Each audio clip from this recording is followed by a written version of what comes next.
Okay. 7:32. All right. Megan, would you please read the statement of presiding officer? In compliance with the Open Public Meetings Act of New Jersey, adequate notice of this meeting, specifically the time, date, and public call and information, were included in the meeting that was electronically sent to the Echo Sentinel and Morris Daily Record and posted on the Township website. The agenda and public handouts for this meeting can be viewed online at www.longhillnj.gov. A public comment period will be held in the order as listed on the meeting agenda. All rise for the Pledge of Allegiance. I pledge allegiance to the flag of the United States of America and to the republic for which it stands, one nation, under God, indivisible, with liberty and justice for all. Megan, can you please take the roll? Committeeman Dorsey? Here. Committeeman Ray? Present. Committeeman Verleza? Present. Deputy Mayor Paserchia? Present. Mayor Lavender? Here.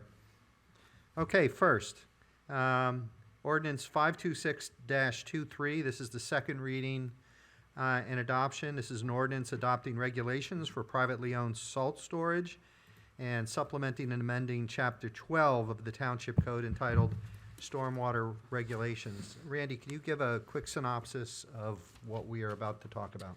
Well, since we have our engineer here, I'm going to defer to Mark. He's the expert in this as opposed to me. So if you don't mind, Mayor? Mark? Thank you, Randy. Thank you, Mayor. This is one of a couple of items on tonight's agenda for stormwater compliance. As the committee's well aware, we've had an audit by the EPA for our municipal separate storm sewer system, or MS4 program, regarding all of our requirements for stormwater. This also comes, this particular ordinance also comes as a result of recent changes that were adopted by the New Jersey Department of Environmental Protection regarding new stormwater regulations. As part of the new stormwater regulations adopted last year, municipalities are required to basically have a salt storage, among several others, but an ordinance regarding the storage of outdoor salt on both public and private properties. This is one of about 12 ordinances that all municipalities are required to have to remain in compliance with their municipal storm sewer separate system, or MS4 system. The township has 11 up to 12. This salt one is one new that came out with the new regulation. So this one is one that's come out that has been required by DEP for all municipalities to have implemented before the end of this year. So this is the language in the ordinance is the exact model language of the ordinance from the DEP. Okay, so I'll just repeat back what I heard, and you can tell me if I'm Sure. correct. So this is a new requirement from the DEP, correct? Yes. And the language that's in here is the template that the DEP themselves suggests. That's correct. We just plugged in the town name. It's the exact model language from the DEP. Okay, so we're doing exactly what they said. That's correct. All right, any discussion from the dais? No, Mr. Mayor. No. Okay, then what I'll do right now, we'll open for a public hearing. Is anybody in the courtroom want to make a comment? Okay, we'll move over to Zoom. Anybody on Zoom? If anybody on Zoom would like to make a public comment, please raise your hand now. I don't see anyone there. Okay, I'm going to close public hearing. I apologize. CA would like to speak? Oh, okay. Go ahead.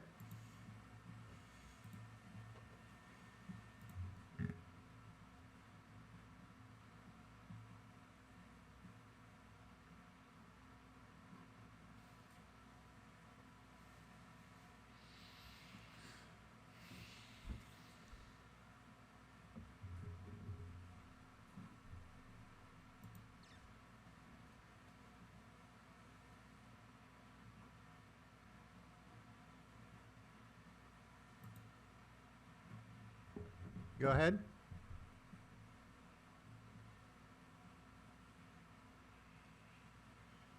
Do you have any microphone problems? It looks like he has the ability to speak.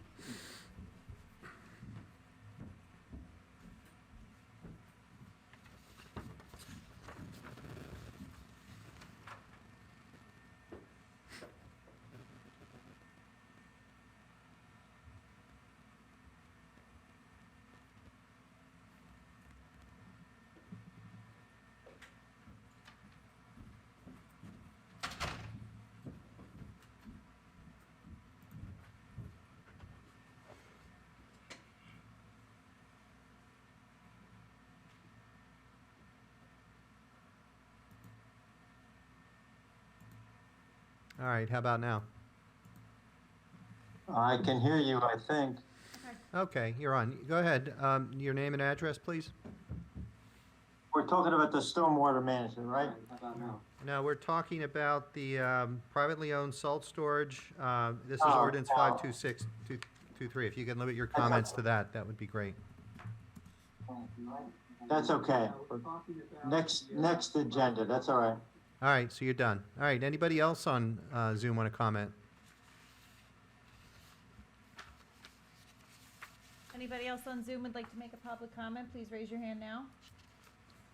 I don't see anyone, Mayor. Okay, I will close public hearing. Can I have a motion to adopt ordinance 526-23? Second. Committeeman Dorsey? Yes. Committeeman Ray? Yes. Committeeman Verleza? Yes. Deputy Mayor Paserchia? Yes. Mayor Lavender? Yes. Next, ordinance 528-23, also second reading and adoption. An ordinance amending section 146 of the Township Land Use Ordinance to include requirements for maintenance and repair of stormwater management systems. Randy, I'll go to you, give you first right of refusal to comment on this. This is stormwater management systems for privately owned systems, and I'll defer to Mark to elaborate on what that entails and what that encompasses. Mark, do you want to comment on this? Certainly. This is an ordinance that models or has been structured after a requirement in the township's MS4 program, Municipal Separate Storm Sewer System Program. When the DEP passed regulations a couple of years ago, they really reinforced the requirement that there be a maintenance requirement for all stormwater management systems, both publicly and privately owned. This has been one that the DEP has been really looking to municipalities to really start to really implement and develop a program. For new development projects, those of you who have been on or involved with any planning or zoning board applications, those are usually easier to deal with. I would say probably for the last at least 10 years, if not longer, any development project that meets requirements or has requirements for stormwater would include a detailed stormwater management plan, an operations and maintenance manual, and these types of elements, which would be privately owned development. Would have to be documented and recorded as part of the property, so there are clear requirements for maintenance of facilities.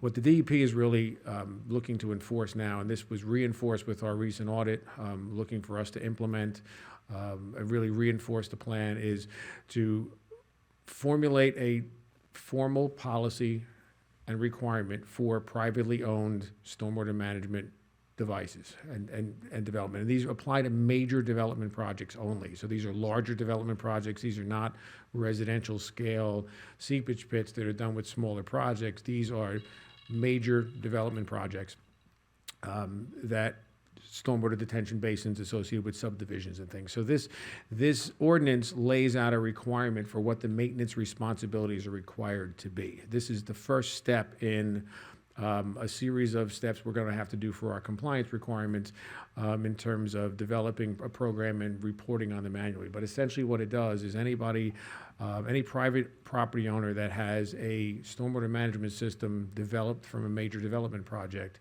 is responsible for certain maintenance.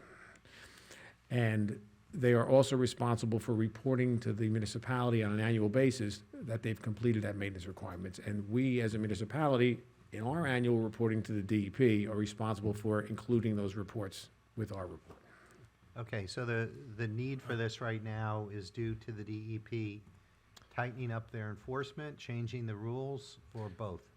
Both. Both. This is the DEP's requirement that this has been in place for a while. They had given towns time to implement this system, but they're really cracking down now, really forcing the townships to really seriously enforce the maintenance of private systems, and they're reporting of that on an annual basis.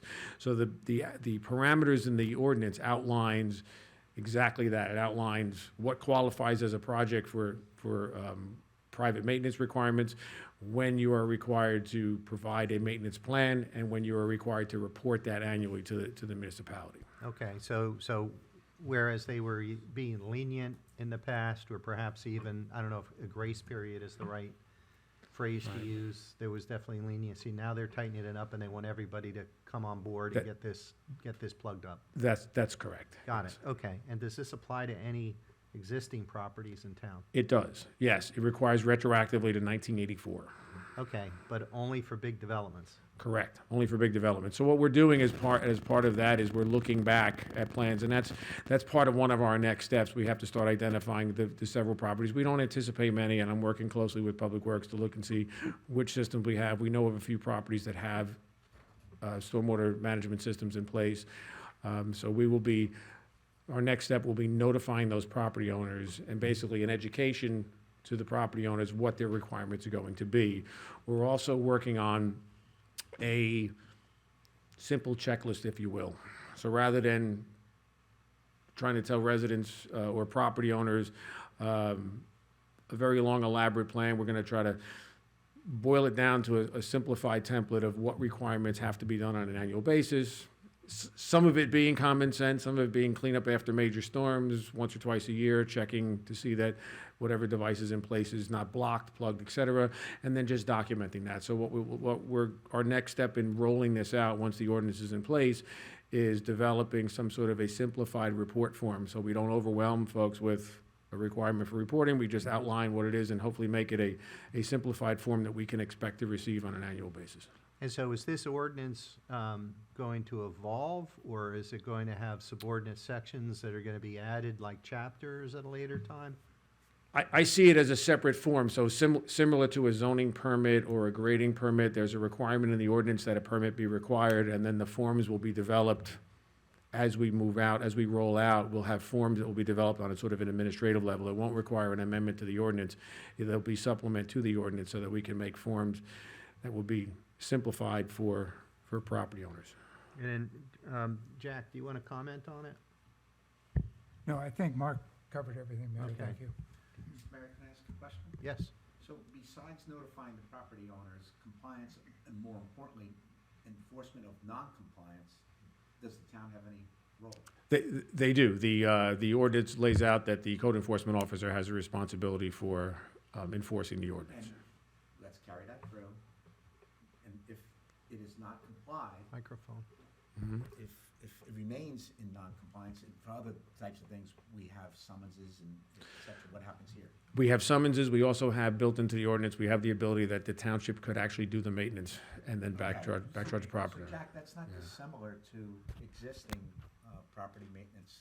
No, it's It's- identical in its enforcement provisions. Okay. Yeah, I'm yeah. clear. Structured exactly the same way.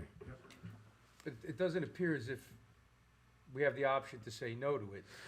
It appears as if what I'm hearing is this is the deal. Yes. Yes, this is mandatory. And going forward, what Long Hill Township has done with development projects going forward, and what would the easier piece to have done was that when you had new projects coming in, anything going forward, it was very easy to spell out specific maintenance requirements and reporting requirements as part of a resolution of approval that could be built into, the legal documents when someone is seeking approval to develop a project. It's the existing properties that retroactively go back that require the sort of the education component to those property owners, because the rule was not in place at the time they got their approvals and things were constructed. So now you have to kind of go backwards looking, and you have to identify those properties, identify the property owners and notify the property owners of what the requirement is, why they have to require it, and then kind of help them come into compliance.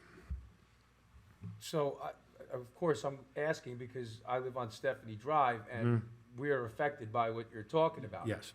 So the property owners that have this on their property now are going to have to report on a yearly basis? They'll have to report, yes, yeah. So well, that's where I'm saying we're hoping to have it sort of a simplified form. So if the property owners, for example, there's an HOA and there's a landscaping company or something that does the annual maintenance, then these companies will be typically familiar with this type of reporting procedure. But when the DEP changed the regulations a couple of years ago, they made it an obligation of the municipality to report on the private maintenance. So it's the municipality's responsibility to collect maintenance reports from the private property owners and then present that to the DEP.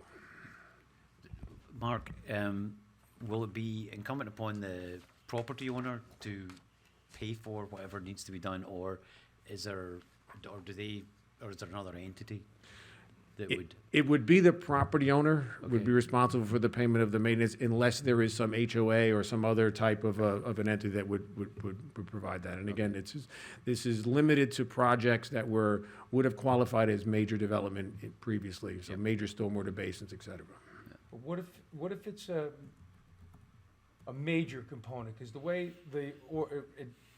it's written now is that the property owners would be responsible for minor work, such as debris, branches, that kind of stuff. Right. Now, what happens if there's a problem with a major, a major component? Is that gonna, retroactively gonna be stuck on the homeowner? This won't change the. Correct. any This doesn't change that. Resolutions or agreements or anything like that. So if a major That- Purely for component, reporting. This is reporting on maintenance. This is That's it, after major okay. storms, couple times a year, the grass is cut, the trash rack is cleared of debris, the outlet control structure is clear, those types of components of a stormwater system, you have to report that. You've looked at them, you've inspected them, that they're in proper working order. Yeah, DEP Got it. doesn't care who does it or who pays for it. That's right. They just want a report that says it's been done, it's so it's pretty confirmed. much stays the same as it is. If it's a major structure, that then arguably the township would have to be responsible You for it. cross that bridge when you come to it, yeah. Right. This is really dealing with, right now, the DEP, from the DEP's perspective, they have no idea if basins are being maintained or not being maintained. So what they feel is that basins aren't necessarily being maintained, and they said, okay, we've made it the township's responsibilities, the municipality's responsibility to talk to their homeowners and say, maintain your basins, and give us a report that says you've done that. And that's what this ordinance does. Got it. And this is affecting everybody in the state. Yes. Everybody in the state, And correct. is this based also on a model ordinance that's relatively massaged into shape for what we need? Relatively, they don't have a strong, clear model as specific as the private salt storage, for example. They have a specific ordinance for that. This is just a general overall requirement. So it's nice to sometimes not being on the bleeding edge, right? So you have the advantage of, researching other municipalities. So this is a combination of the guidelines of DEP and researching what has been in place and effective in other municipalities and come together Okay. for So something. we're looking at the neighboring towns. Yes. All right. Yeah. Any other comments? Mark, I don't know if you said it, but approximately how many of these are in town? I don't know that I have a full number yet. Give or take, give a general idea? Definitely under a dozen. Oh, okay. It's a handful. It's not hundreds. It's not dozens. It's a handful in terms of those that would require. And again, it's just something we have to go back. And basically, what we have to do is the next step we're looking at is in developing that list is we have to basically go back and back research the prior approvals to see under what conditions those stormwater management systems were created. So we have to do some research on the prior approvals and go back to prior deeds and et cetera, and look to see how they were structured. So that's what we're working on currently. Okay. Any other questions? I think the permit section is actually, I think that's a good part to have. I don't think it's necessary, but it certainly makes life a lot easier for you as you do this on an annual basis. You basically just look through. Yeah, it through just the enables you to fees track it, and yeah. off you go. Yeah, I think Yeah, it's I mean, we had a discussion, just a couple of discussions at the planning board recently, Right, and, that's and right. I had some concerns, but I've kind of read this. I talked to the engineer last night at the planning board, and I think this is a good way to go to tackle this problem. I'm sure it'll evolve, but we'll see how this goes, and we'll be able to adjust as time goes on. It's new It to will, all of yeah. us. And we're hoping that a reporting form that we can provide to property owners, so they're not starting with a blank sheet of paper, will kind of help, guide them in the right direction too and facilitate it. We don't want to make this any more onerous than it has to be, but we have to comply with the DP's requirements, so we want to make sure that we get these annual reports. Yep. And who's authoring that form? There are model forms that we're using, but we're working on customizing that to the specific needs of Long Hill. And we have a, if you will, an EPA team that's been meeting on a regular basis. Our next meeting is gonna be Friday. In fact, we'll have a preliminary idea of how many structures are out there as Public Works is currently going out and getting a list together. I just wanna say one thing, Committeeman Ray reminded me, this went before the planning board, and I know you guys had a discussion, but I just want to make a point, because while timing is everything anywhere you do, This has nothing to do with a recent application approval on the planning board. Yeah, that's Okay? right. It's just coincident that, you know, the It would- timing yeah. was Yeah. there. Yeah. Okay, this was entirely, Yeah. not because of a planning board application recently approved. Yep. Yeah. No. I'm glad you. I glad just you want to mentioned make that to the public also, Yeah. so that they understand that Yeah. this, you know, one has nothing to do with the other. Yeah, That question was asked last night as well, Yeah. in a roundabout way at the planning board, and it was the same answer. I know this has been ongoing for some time within the town. So And quite frankly, as we've wrapped up as we've wrapped up our audit with the EPA, and they've outlined some elements for us, they went basically down the letter of the permit. So they went line by line with the permit with us, and everything that wasn't an exact match to the permit requirements, things that they felt we needed to enhance and develop, they basically laid out in their consent, in their compliance order, all of the things that we need to button up and tighten up a little bit. So they gave us the improvement list, if you will, and we're using this as an opportunity to hit all those items on that list. So we're just bringing everything up to current compliance at this Good. point. All right. Last call. Any questions? Seeing none, I'll open it up to public hearing. Anybody in the court? Anybody on Zoom? Dennis Sandow would like to speak. Go ahead.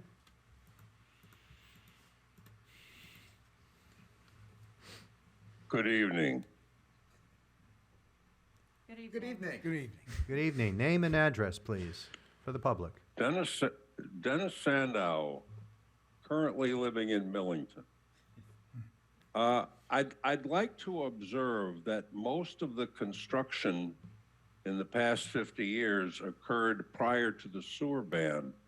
In other words, between 1970 and 2000. And much of that, about a dozen major subdivisions, were done under density modified ordinance. And the density modified ordinance encouraged the developer to take all his unusable, unbuildable land, bundle it into one large lot, donate that lot to the town, and then it would be used as a community detention basin owned by the town. And there are perhaps a dozen, give or take, major detention basins in town which are owned by the town, which support these developments in the 1970 to 2000 era. So my question is the town obligated to do the same level of reporting and work on those currently town-owned detention basins as the new homeowner developments are required to do? And if so, have we measured the amount of work that would be required of DPW and funded additional hours in DPW's budget in order to get this work done? Okay, Mark, you heard that question. I did. I assume, The publicly owned stormwater management systems, since the inception of the stormwater regulations, have been the obligation of the municipality to maintain. So that has been a longstanding obligation of the municipality in the annual reporting. What has changed with the update to the stormwater regulations that occurred, I think, in 2017 is when the DEP regulations changed. But what occurred when those changed was the privately owned facilities. So while the privately owned facilities are new, the public-owned facilities are not new, partly because of what Mr. Sandow had indicated in terms of how the development was done in the township over the past 50 years. That's why you don't have that many, to Committeeman Dorsey's question, that's why you don't have that many privately owned stormwater management systems, because most of them are publicly owned. But it is the township's ongoing and continuing responsibility to maintain the public basins, and we include that presently in our annual report to DEP. okay, so that's work You that's do been, and you- I'm sorry, Dennis, if I could interrupt you for a second. What Mark said elicited a question from me, but I'll get back to you in a second.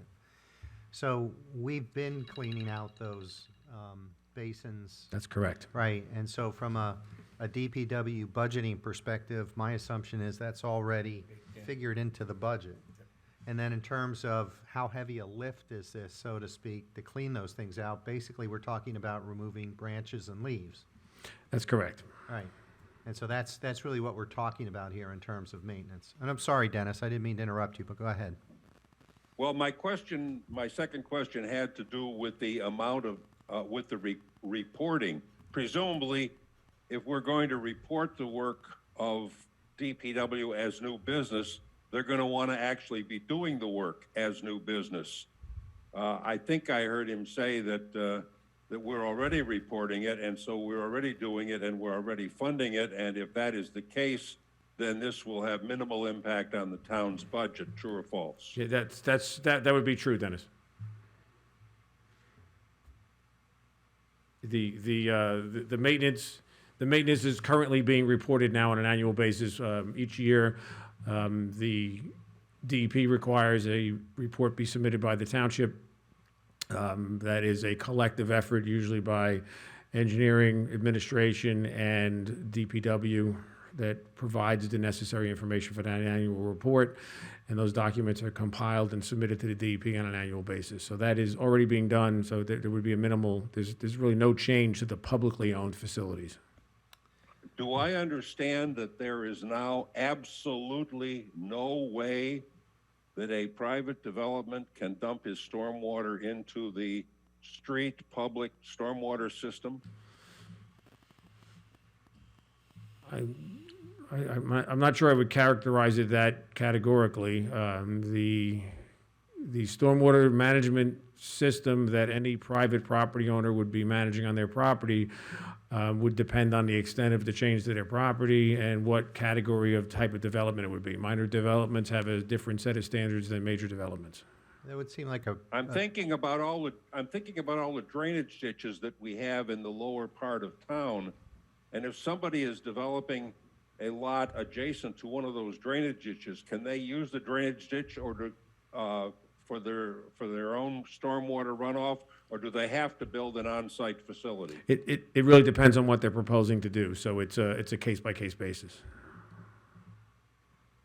Oh, that clarifies it. Thank you. All right, thanks, Dennis. Anybody else online? Okay, go ahead.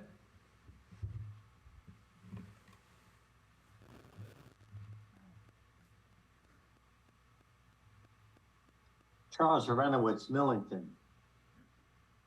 I'd like to know when this New Jersey DEP belt tightening occurred.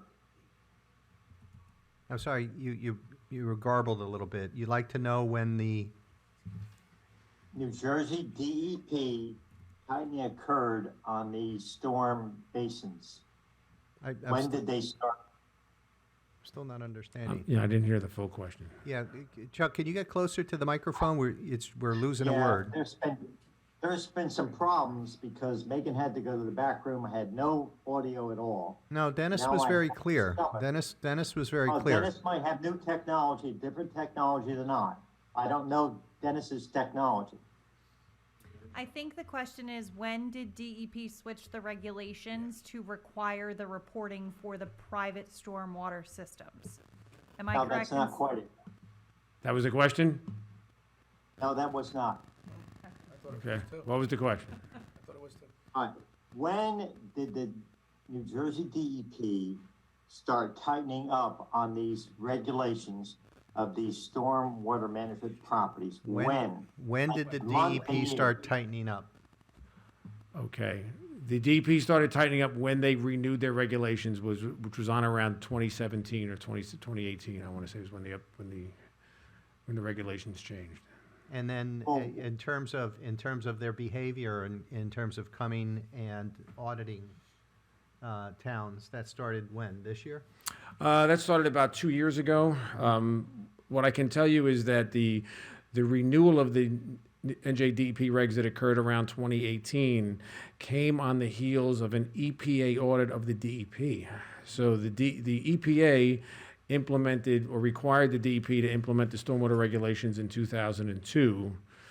They were supposed to be audited in 10 years, and it took them a little bit longer, but they were audited, and basically the DEP had some additional compliance issues they had to complete, before DEP. So in other to words, satisfy. stormwater rolls downhill. Stormwater rolls exactly downhill. Yes, it does. So gravity controls there, and it was So it kind of came out of there, the new regulations, and then most recently, the DEP implemented a new set of regulations in July of this year, which changed how the design of new stormwater facilities would be done. So they're perpetually changing the regulations, and part of the increased enforcement or compliance has been a result of these recent changes, because they are taking a renewed focus on individual compliance of municipalities. Right, right. So they're changing, they want everybody to catch up. Yep, that's Okay. correct. I'm sorry, Chuck. Go ahead. They started in 2018, and they started 2 years ago, other things. Why is it taking us now to address it when we could have addressed it 6 years ago or 2 years ago? They weren't enforcing it. It wasn't required, Well, right? Is that true? Engineer? it was required, but the increased enforcement on things such as the private development has really only been the focus in recent years. Although, and some of these have required changes to the ordinance. For example, the DEP's focus originally, I think we amended our stormwater control ordinance in 2020. The DEP's focus at that time was we want the stormwater compliance ordinance updated. That was the primary focus first. So the DEP has sort of been taking an incremental approach to municipalities to bring things into compliance. As a matter of fact, just this year, they brought Tier B, which are smaller municipalities, they brought them up to Tier A. Long Hill Township has always been a Tier A municipality. When they rolled out these regulations, they give you time to comply, because they recognize that it takes time to either inventory, assemble crews, budget, pass ordinances, et cetera. So when the rules change or the rules are updated, typically it is not a immediate light switch requirement. There is usually rollout time to comply, and then the municipalities sort of start to implement things incrementally. As lenience. So Yeah. 2 years is a rollout period, so we shouldn't have done this, we should just keep waiting. Is that what you're saying? No, I'm saying that this is just, right now, at this point in time, we're looking to bring everything into compliance, so anything where we needed to tighten up, we're tightening up. I think we should have tightened up 2 years ago. Okay, what about the properties that were before 1984? How many are there and where are the reports? I don't have a hard count of the properties of before 1984 that were developed, but 1984 has been established by the DEP as the date when stormwater started to become a regulated item. So that is the cutoff date for determining maintenance requirements. Anything prior to that would be pre-rules. When are we going to determine how many we had before 1984? When? If it's not regulated, it's not something we're really going to focus on. Where our focus is going to be on those items that have to be regulated and reported on. Well, I have a property next to me that has one of those issues before 1984, and I'd like to have it addressed immediately. What's the issue, Chuck? There's a trough between my property and my neighbors that the town owns the property, and I'd like to know where we are with the status of that, who's going to maintain it, and what the reports have been. So Chuck, what I will do is I will talk to the code enforcement officer and have him take a trip out to your property and take a look at it, and we could address the issue. Great. It depends And on I'd the like to language. know how many other properties that are like mine that we need to take action on. It I depends- assume that's in the It depends stormwater on the language of the management. subdivision approvals. Right. Are there any easements? Are there any covenants, recorded deeds? Right. It's hard to answer in the abstract. Yeah. Yes, yes. Okay. All right. Anything else, Chuck? Yes, when are we gonna know the number of properties that are before 1984? Can't answer that right now. But the way I'm hearing it. Yeah, I just thought wanna that know when. I properties know you before don't know. When 1984 would we were of no have an answer? significance to us. Question That's of correct. number of Compile that properties. information. That's correct. We're not looking pre-1984. Right, and there's no compelling need to do that research. There's nothing There's that no can be gained from significance it. to this ordinance for properties prior to 1984. Right. Right. Okay, but We don't have to your really- specific, we're not- your specific issue, I mean, you brought that up, we'll look into it. Look Right. into it, yes. Yeah, my other question is, I wanna know what our obligation is from a township perspective prior to 1984, number of properties. That's all I'm asking. It's a Zero. basic question. Zero. I assume Zero. the stormwater management plan. Zero. There's no obligation there. So our obligation is in complying with the DEP ordinances, and our focus is gonna be on private properties that meet the requirements of the DEP. So you could just let my property flood between me and my neighbor, is that what you're saying? No, that's not what I'm saying. What I'm saying is just that doesn't fall into this reporting requirement for the DEP compliance. So if there's a separate issue, we'll look at that. If there's ability to address that through code enforcement, we'll do that on a separate basis, but it's not applicable to this set of regulations. Are these properties identified in the stormwater management plan that's gonna be approved tonight? No, Why not? it's not a requirement to identify these properties. These are guidelines and requirements for reporting of private properties. Properties that are later determined to be eligible will have to meet these requirements. But we're not identifying those properties at this time. Whether or not it's a New Jersey DEP requirement, we as a township should know what these properties are, shouldn't we? Well, we adopted a salt storage ordinance that requires regulations of how salt is stored on public properties. We didn't come up with a list of people who store salt outside. These are the requirements for anybody who does that. This is the requirements that they have to comply. The stormwater is developed in the same fashion. I'm not talking about salt, I'm talking about stormwater management. I'm just talking in general parameters. The identification of the properties is not a requirement to develop the regulations. I'm worried about what you identified. Okay, all right, I'm gonna kind of, let's move on. So, Chuck, we'll get you an answer on Thanks for answering everything. your particular situation. Thank you. All right, I'm gonna close public hearing. We have someone in the. Oh, I'm sorry. Come on up.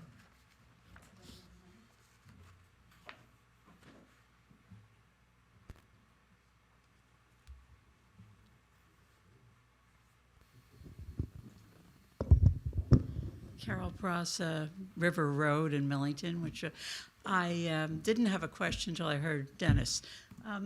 For those properties that are along the river and naturally just drain right off into the river, that's just what nature does, is this going to affect them? Sort of two-part, then I'll sit down. And if someone has an older property before 1974, and then a major addition is put to that property, does that then kick it into the new regulations? So it depends. The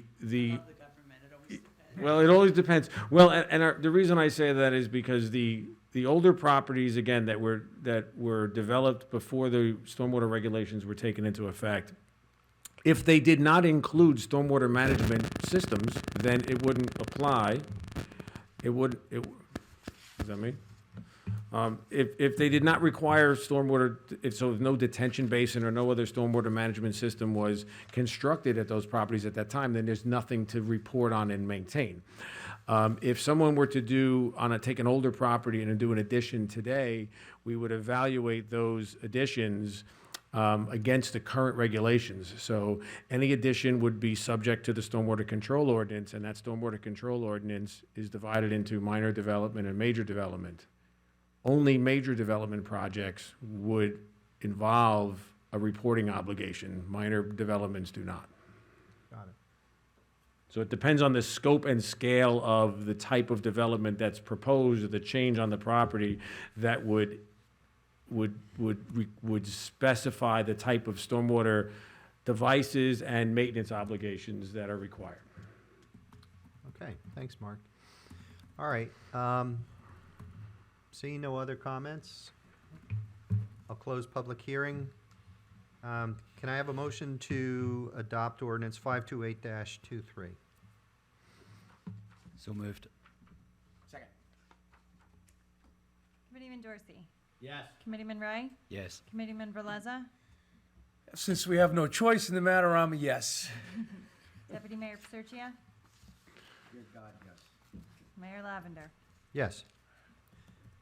Next, consent agenda resolutions. Would anyone like to pull a resolution to discuss or abstain from? Okay. So can I have a motion to approve resolutions 23-276 through 23-291? So moved. Second. Committeeman Dorsey? Yes. Committeeman Ray? Yes. Committeeman Verleza? Yes. Deputy Mayor Paserchia? Yes. Mayor Lavender? Yes. Next, liaison reports. Vic, you look like you have your script in hand. Would you I please do. I'm ready to do us the go. honors? All right, the rec liaison report is as follows. Slide 1. Our annual holiday parade was a big success. Thank you, Mother Nature, for providing the perfect weather. Thank you to all the judges, our witch Kiara Uribe, our photographer Misty Garitano of Misty D Photography, and LMB Audio Services of Millington. Thank you to Skeeter Keelblock and Hillview Farms for donating pumpkins for each of our families at the event. Thank you to the members of Girl Scout Troop 96921 and members of the Central School Community Service Group. Thank you to our wonderful local volunteers who came out to help with the event, and to the members of the Recreation Advisory Committee. Move on to slide 2. Thank you to all the members of the Chamber of Commerce and some of the local community service groups who came out and greeted all of our parade goers with candy and gifts. We truly appreciate you coming out and spending your Sunday afternoon with us. Special thank you to Long Hill TV film crew who videotaped the whole event. We have a link up on our recreation homepage on the website so you can see the event if you'd like to. Adult Open basketball began on Thursday, 10/19. You can still register on Community Pass. This goes through May 2nd. Great opportunity for some exercise and fun, and also to meet your neighbors. Slide 4, we have registration is now open for Saturday recreation basketball. Program runs from 11/18 to 3/2/24. Register by November 1st for early bird pricing. Open to Long Hill kids in grades 1 through 8. All right, we have Autumn in Long Hill photography contest has begun. Each Long Hill resident entrant can enter up to 3 photographs. Open to all ages, and registration is free. Enter your photographs by 12/1. Check out all the details on our website and enter on Community Pass. Rules are also posted on the website. Moving right along, we have slide number 6, yoga with Aubrey Wright. I hope I'm saying it correctly. Aubrey Reichard Eline. Thank you. Aubrey Reichard Eline. Sorry, Aubrey. Monday mornings at Old Millington Schoolhouse. Our second 6-week fall session will begin on November 6th. Registration is open online in Community Pass. The Long Hill First Aid Squad will sponsor a trunk or treat for the 4th year in a row in the parking lot at Town Hall. The date is Saturday, October 28th, 1:30 p.m. till 3:30 p.m. It is a free event, and the weather is looking good. Make sure you buzz on by and see Rebel and meet her brother Jagger. All right. If you would like to enter a trunk or treat in the event, please contact Michelle Lipkin from the First Aid Squad at michelle.lipkin@verizon.net. There will be prizes for 1st, 2nd, and 3rd place for decorations/themes. And we are looking forward to seeing you all. Mr. Galessa, will the Township Committee have a trunk? From what I understand, yes, I'm providing the car.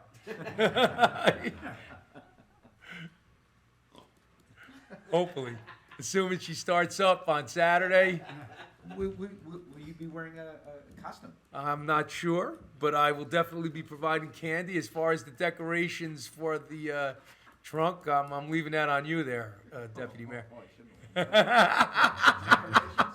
I'm gonna decorate it as a vintage Cadillac. There you go. I have to tell you, last year was very impressive. Some of the themes that people made for their trunks and trunk and treat areas were impressive. It wasn't like they just parked their car, opened the trunk, and had candy in it. No, it was impressive. So you might want to work on it. Tell me, because I already did my spot. I got the candy and the car. Let's see if Sandy and Marta, well, maybe we'll ask them and Joanne. What do you think, Mr. Mayor? I think we ought to move on to the beautification. All right, for beautification. Our beautification update is as follows. I think Main Avenue is really starting to look great. All the lights on Main Avenue were converted to a photo cell. So now I believe that all the lights should go on and off at the same time, simultaneously. Veteran flags will be up until Veterans Day, and shortly after they will be taken down and stored for the winter.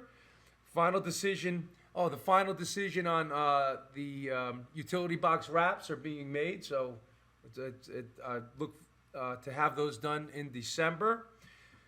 We are also looking into doing a beautification project at Turtle Rock Park. And for those who don't know where Turtle Rock Park is, that is the area right in front of the Sterling train stations between Dorsey's and the train tracks. We're looking into lights, a gazebo, and a fountain of some time. So we're looking to really spruce that up as we also work with Senator Bramnick and Transit to spruce up that train station. We might give you a sundial for that fountain. Don't forget the clock. It's not time for that. Keep All right, we'll also be cleaning up and planting wildflowers around all the train stations before and after the tracks. So that What's the status on the wraps? we should have them done by December. All right, but we're just making some final decisions These as are far the as utility. These are the utility box wraps. yes. So in other words, which ones are going to have like a flower theme? Which one might have a local artist that did a painting theme? That type of stuff. Yeah. Okay. Who's going to have a nature theme, a patriotic theme? But they should be done by December. Good. All right, and then moving on to open space. Open Space Committee was unable to meet this past week. However, since Mark is here, I figured I would put him on the spot. Sure. But what we're doing is we're identifying properties in town that are open space based on their designation, whether it be blue acres, green acres, or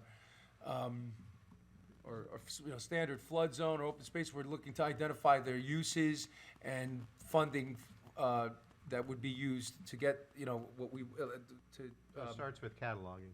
It starts with cataloging, which we've actually done. We've identified some properties. Yeah, we've cataloged a number of properties, and what I've provided for the Open Space Committee is what I call a general constraints map. So we've basically taken state record data, showed the limits of wetlands, flood hazard areas, et cetera. So the environmental encumbrances that those properties would have on them, we've identified those so that you could narrow down the areas where you're not constrained by certain other regulations. So forgetting about even the Green Acres funding regulations, we're looking at areas where you might have wetlands and things. So if someone says, oh, we have a large open space area, you may only have a small portion that you can actually do some changes to. So it starts with cataloging and identifying all the constraints, and now you've got sort of base maps you can work with for suggestions and ideas for enhancements on the properties.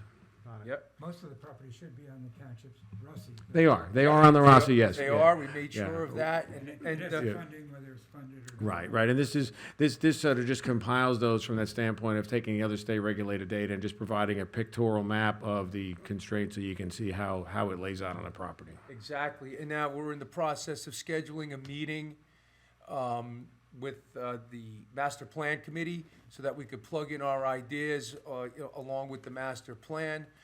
In other words, once we identify the properties and their uses, to use it as an example, if we have 3 properties that we're looking to have, including Central Park across the street, we're limited what we could do on each property, though they might be large properties, as Mark just explained, we might only be able to use small areas on those properties.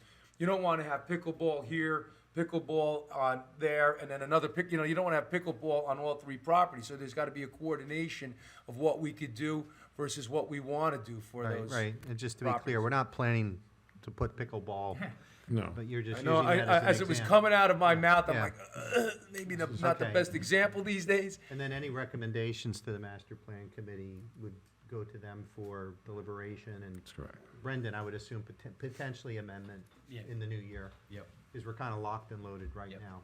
Yep. Yep, okay. All right, good. Anything else? And that concludes my liaison reports. All right, that was a tour de force. Okay.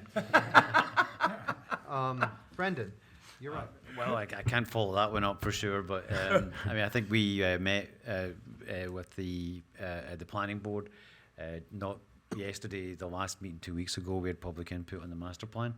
It seemed to go very well. Everybody got the opportunity to speak, and I think we've seen some of the residents also provide us with their comments by email as well. And so in the November meeting, the first meeting in November, the planning board is going to be deliberating the results of the public input. Excellent. Moving along. It's great. Yeah. Guy, what do you got? Thank you, Mr. Mayor. Just to well, the first aid squad had just shy of 50.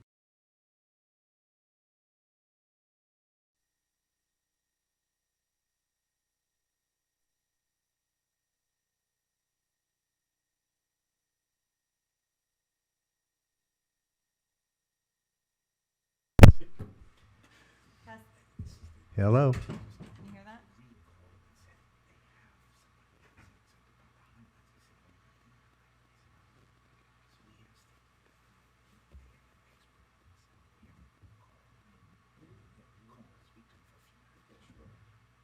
All right, so we're good to go?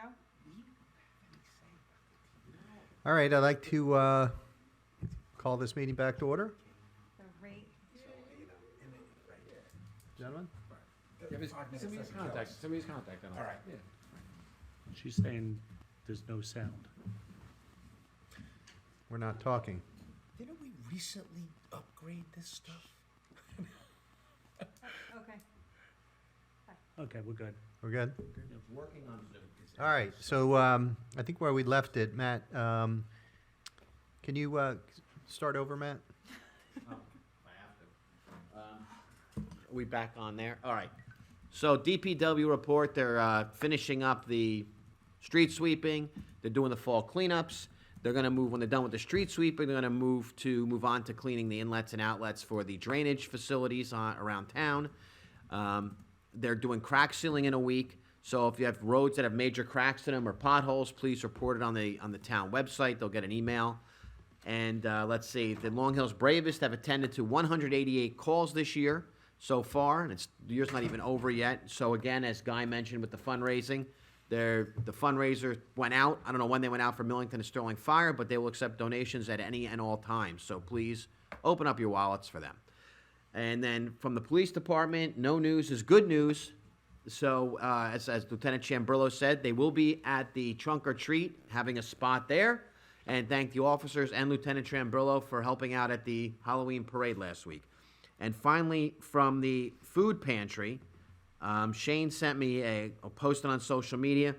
But even though I know they're going to get an influx of food around Thanksgiving time, but they need it all year. Some of the items that they need now are condiments: ketchup, mayo, mustard, coffee, packable snacks, canned tuna, salmon, chicken, that kind of stuff, and cereal. Those are the hot items.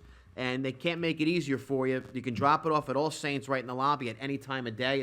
Doors always open. But as I said, they can't make it easier. They have a bin right at ShopRite when you're leaving. So if you want to buy something, you can just drop it off right in the bin there as you exit the building, and they'll come pick it up. And that's all I have. Thank you, sir. Okay, and Mr. Mayor, before you go, I was told that it cut out as I started speaking, so I think it's important that we speak about the first aid squad very briefly. yes. So the first aid squad had just shy of 50 calls in September, but importantly, what we had said while we were cut out is this is a 100% volunteer first aid squad. The life-saving efforts that they have are completely on their own time. Importantly, the administrator had pointed out, unlike years ago, the training that goes into being an EMT and et cetera, behind the scenes that leads to that moment where they come to your home is an incredible amount of dedication, not dissimilar to what happens with the fire companies. So I think the mayor had come up with a suggestion. Maybe what we can do is have the first aid squad come and explain the process to Yep. become an EMT and new state guidelines. And Brendan, I think, is going to reach out to a couple of folks on the fire company. Yep. Do the same. And Mr. Mayor, I know you pointed out you wanted to have, and if you want to repeat yourself, Yeah, we're looking to do a primer on how our township government works, and maybe doing that in December. and keep in mind, I think, Mayor, you said sometimes there's a misunderstanding that's posted on social media, et cetera, about the township form of government. I think it's important to understand that nearly half the towns in the state of New Jersey are township form of government, and that's 565 towns, so do the math. Relying on the work of volunteers largely, Absolutely, and Long Hill is especially so. right? Right. So that's that. Good, all right, excellent. All right, so administrators report, Randy. Just have one thing. I don't know if you guys have noticed walking in the hallways and in this room, we finished a lighting project. We converted all our lights in the municipal building to LED. This was a grant project through JCP&L that we worked with. We also finished up the police headquarters on the second floor. So as you know, LED lights are I don't want to say 100% maintenance-free, but very much more maintenance-free than what we had, and they use a lot less electricity. Oh. So this is a win-win scenario for the taxpayers in town, and we have brighter lighting and so forth. So Yeah. just slightly wanted to green. mention that. Yeah, perfect. Couple things I had, in no particular order. We've gotten some questions about lighting in the parking lots around Cantor, and someone had written us and said the lights weren't coming on when it was dark, and then someone else had written that the lights were coming on, were staying on too late in the morning, I guess, or not on in the morning. Is there some issue with timers and stuff like that we're working with? The lights in this parking lot are set with a timer. You know, we as with any mechanical device, we do have some issues, but I've been assured that the timer has been reset and should be coming on at dusk now and going off in the morning. All right, and is it one timer for all of them or multiple timers? I believe it's one timer. Okay, and the next time we do an upgrade, does it make sense to do sort of a solar sensitive? We kind of could thing? certainly look at the photo cells Yeah. on these lights also. It's a lot less maintenance requirements. Okay, great, next thing, we had talked about, 2 trees on River Road. We had some residents that reached out about that, and we'd been going back and forth with JCP&L, and I think they had agreed to take down some of the upper branches, and we were looking at getting DPW to deal with the rest of the tree. And where did we leave that? Was Al going to coordinate with Yolanta? Well, we actually got a quote from somebody that quite honestly, an incredible quote, that we had 10 trees earmarked, 2 of those trees being on River Road, that the contractor was willing to take down as long as Public Works picked up the debris. So I believe, talking with Al yesterday morning, the guys scheduled to come this week, and all those trees should be down by end of this week. Carol, you listening? You know the trees I'm talking about. They're just up the street from you, a couple of houses. Those 2 big dead ones. Okay. All right, good. So we're making progress there. Next, Randy. The Eberly knockdown. Yes, I've gotten a couple quotes. I think I'm gonna talk with the engineer and come up with some bid specs. The quotes are close to the bid threshold, and I think I want to do the specs to make sure that we're covered for any extraneous costs that may occur because of asbestos in the shingles or anything like that.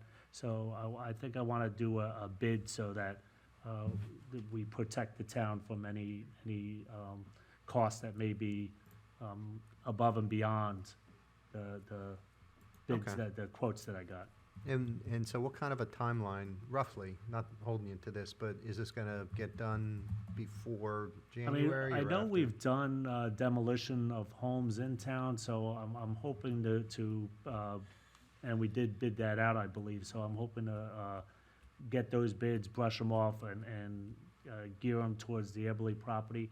And I would hope by the end of the year, the house would be down and backfilled. Good.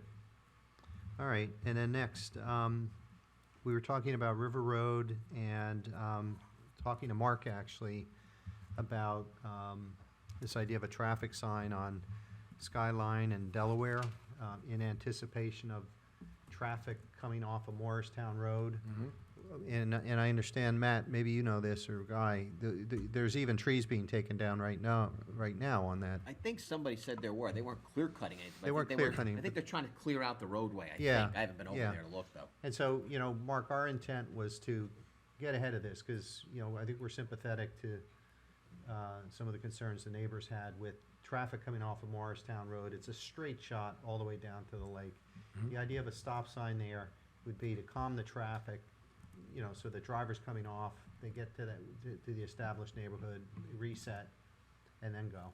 And so, did you have a chance to look at that? I haven't looked at it in depth. I've started looking at the right-of-way acquisition, requirements and alignment of the roadway there. There's very prescribed requirements and warrants for stop signs, so stop signs cannot be used purely for speed control. So I need to look at the alignment of the approved plans.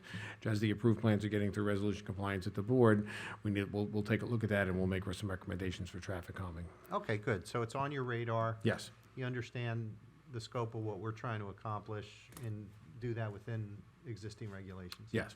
Okay. Mark, being that there's no paper road on the tax map, does the developer need to, if you will, get permission from the governing body to put the road in, or? That's correct. So the lack of a paper street, or a paper street was a common term, but that's basically an unimproved right-of-way. So the lack of a right-of-way would require that the developer would have to seek township approval for establishment of a public right-of-way. The only other alternative would be establishment of a private road.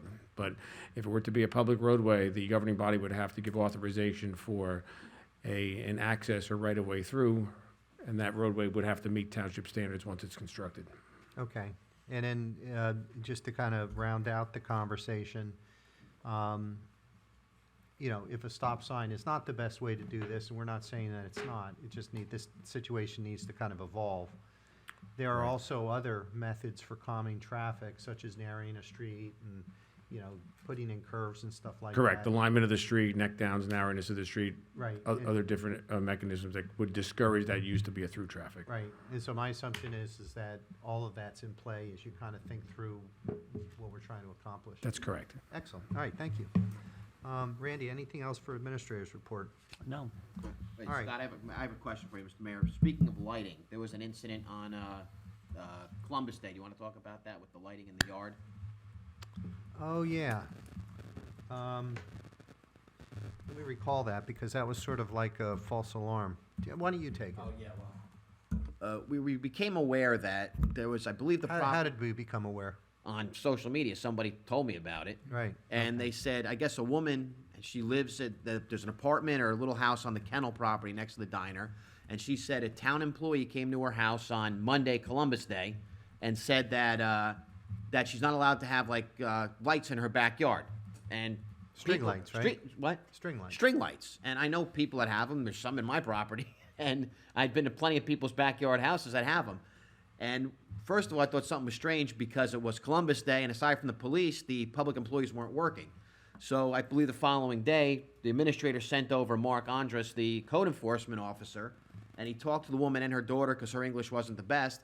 And it turns out some woman showed up at their house Monday, and started telling them that they can't have lights up, it's against town code and this and that, which is completely bogus. We still don't know who this person was, and we assured the woman that she's properly permitted to have her string lights in the backyard. So, and I know there was a controversy on Facebook accusing the town of cracking down on string lights.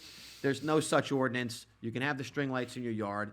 And if this happens again, all our town employees, especially the code enforcement officer, wear a lanyard around his neck with an ID on it. So we don't know who this woman was, but she's clearly trying to intimidate the person that lives over by the kennel. So you can have your lights out. So if there's somebody does come to your house and says that and you feel suspicious, please call town hall to verify that it's an actual town employee, because it's most likely not.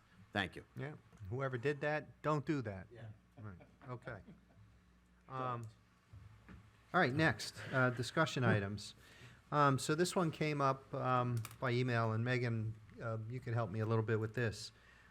We were asked to provide a nominee for the Municipal Region Morris County Historic Preservation Review Board. And Carol, can you come up? Because I think this is sort of in your scope a little bit. I believe Larry Fast, isn't he currently involved with Morris County's Historic Review Board? Or is it a different board? There are several up there that are historic, so I'm not real sure. I know Larry certainly currently serves on the group that determines who gets grants, and I've forgotten what they're called.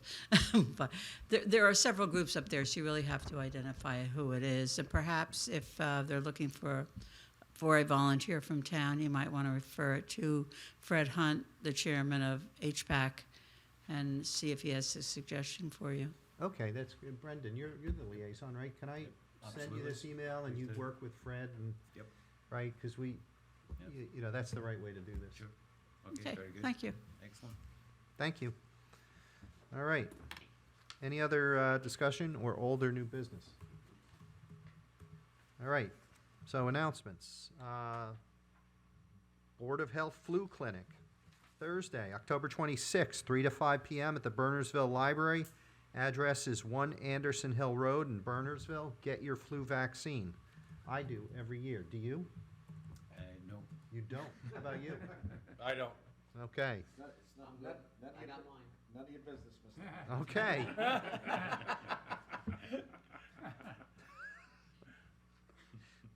Don't come near me and don't drink from my water cup. Next, Troop 56 is collecting, Boy Scout Troop 56 is collecting food donations for St. Vincent's. You'll see flyers on your doors or mailboxes this Saturday, and they'll be collecting, that'll be the 28th, and they'll be collecting food on November 4th. And the food that's collected would be canned goods, dry goods, no fresh stuff. They collect an awful lot. They completely overflow St. Vincent's. They have overflowed All Saints, and they take some north to other towns. People in town are so generous. So just wanted to put that on folks' radar. Anything, excuse me, any other announcements? Okay. With that, we'll open the meeting to the public. First here for the courtroom. Thank you. All right. Online, anybody? CA would like to speak. Go ahead.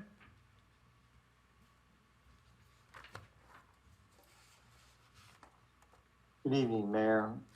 Charles Renowitz, Millington. I've got like 5 questions. The first 3 center on Resolution 23-284. First question regarding that resolution is, did your approval tonight defer any potential EPA audit/violation fees?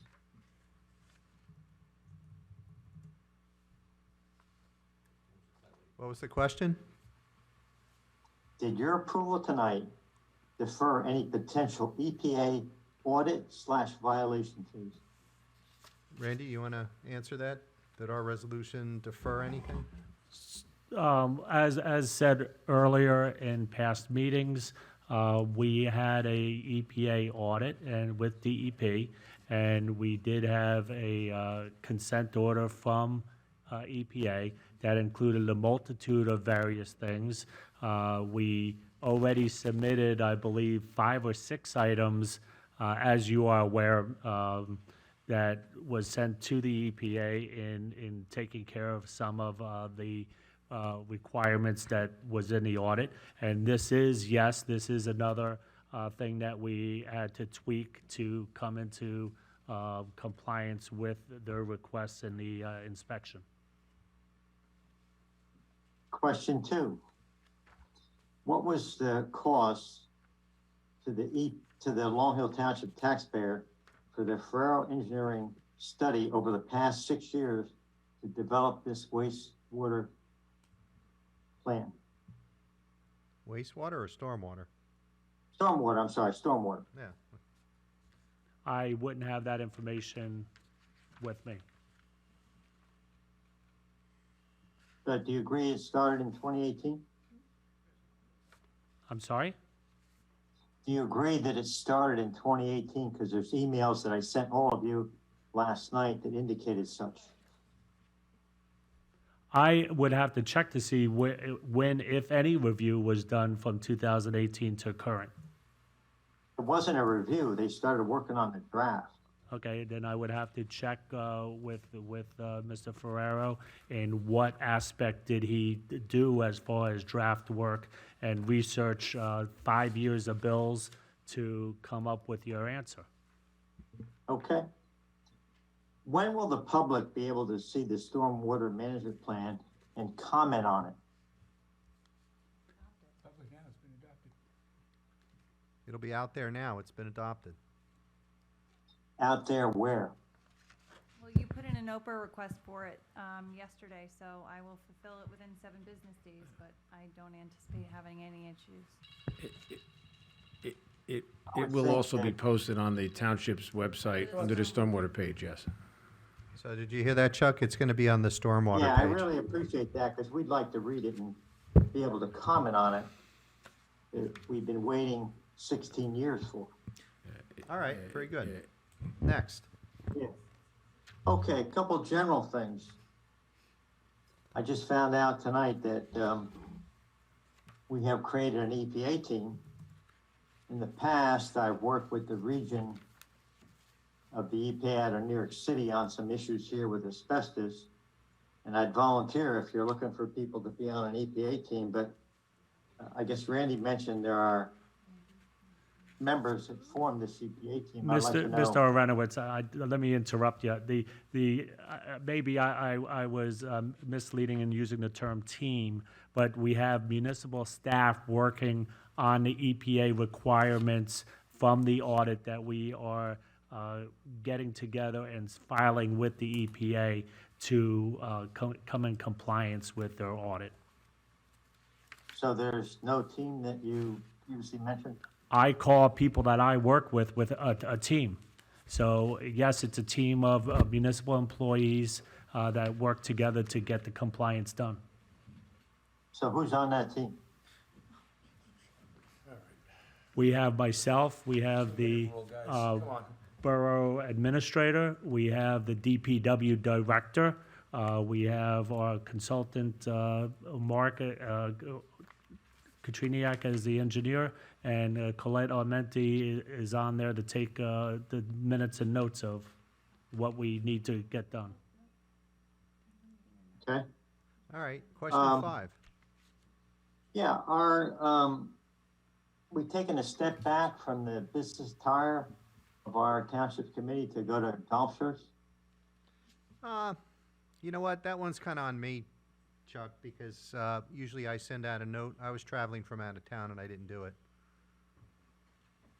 And then a t-shirt, So I'm Better not than sure a what that means. T-shirt. Notre Dame t-shirt. All right, thanks, Chuck. I appreciate it. And you take care. All right. Anybody else, Megan? Dennis Sandow would like to speak. Go ahead. Sorry, Dennis. Dennis, you there? Sorry, that was me. You cut them Hello? Hey, Dennis, first off, the committee has a question for you. How did you know the extension of that phone? How did you know the extension to that phone?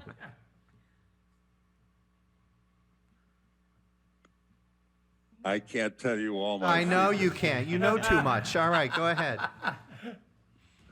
I do, there is a minor issue, and that is that the recording that you will put on the website of this meeting will have a gap in it, and shades of Richard Nixon. Actually, no. We did rewind the content, and Guy and Matt started over. So from a content perspective, everything should be there. I hope you're right. Although I know you're trying to catch us. Go on to the next thing. I was able to listen to Guy's speech on Zoom. I'm watching both Zoom and the video. Okay, And, you do due and Guy diligence, said- and you just tell us if Guy he said the said same more thing on twice. Zoom than he said. Guy said more on Zoom than he did it in his replay. That's unusual? But he did get a chance to talk 1.7 times. Okay, 2 items. For Committeeman Verliza, I took a picture last week of a bicycle chained to a signpost at the Sterling Station. So if you're making improvements at the Sterling Station, include bicycle rack. Not a bad idea. Yeah.